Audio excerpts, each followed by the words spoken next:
Act 1 is 25%, Act 3 is 25%, and Act 2 is 50%. So you're just going to have to break it up to that, right?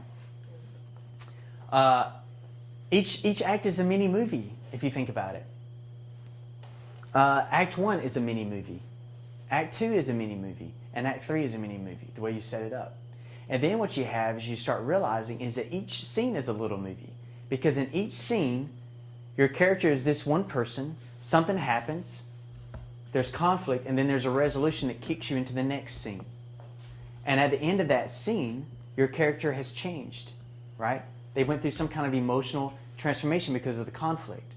So when you start seeing each scene as a mini movie and each act is a mini movie, and then you have your entire movie, you start seeing how you can just kind of, if you just write one scene at a time, then you'll start realizing that before long you've got an entire movie that you've written out, that you've charted out.